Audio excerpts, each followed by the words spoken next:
Today in Augusta, Maine, Fairfield takes a big step towards community safety with a new emergency response team.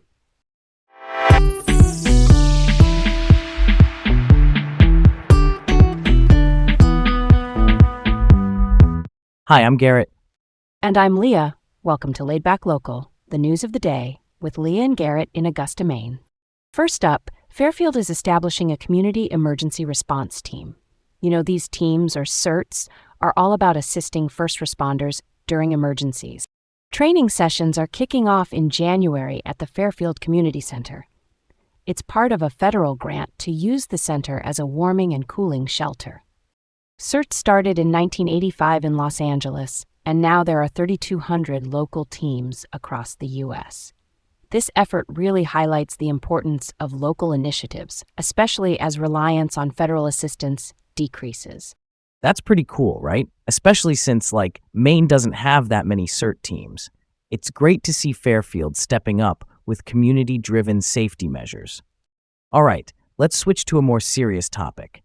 Jawan Owens, a guy from Connecticut, has been charged in a fatal shooting that happened in Corinth, Maine. This incident, which took place on September 21st, 2025, resulted in the death of Scott Roberts. Owens is currently held in Hartford, waiting to be brought to Maine for his court appearance. This case really highlights concerns about gun violence and, cross-state criminal activities. It's so important to address gun violence. We need community awareness and preventative measures to tackle these issues. Okay, let's move on. Maine lawmakers are considering a ban on AI-generated child sexual abuse material. This is a big topic with rising concerns. During a public hearing, police and advocates showed support for the proposal, but defense attorneys raised concerns about possible First Amendment violations.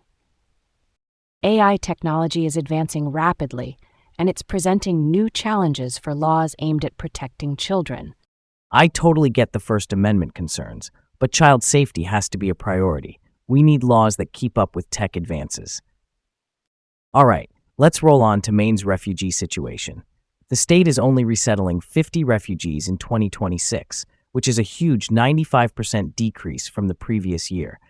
This includes Afrikaners from South Africa, and it's tied to some controversial policies from the Trump administration. The U.S. is accepting a record low number of 7,500 refugees. That's a drastic change. This drastic reduction in refugee admissions is concerning. It impacts communities and highlights the importance of supporting displaced individuals. Last up, here's some good news.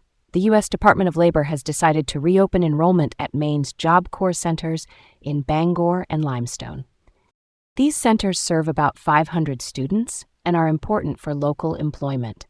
They provide vital opportunities for young adults. I'm all about that perspective. It's a big boost for local employment and education. Job Corps really helps empower youth and supports rural economies. Thanks for joining us on Laid Back Local, the news of the day with Leah and Garrett in Augusta, Maine. Have a great day, and we'll catch you tomorrow.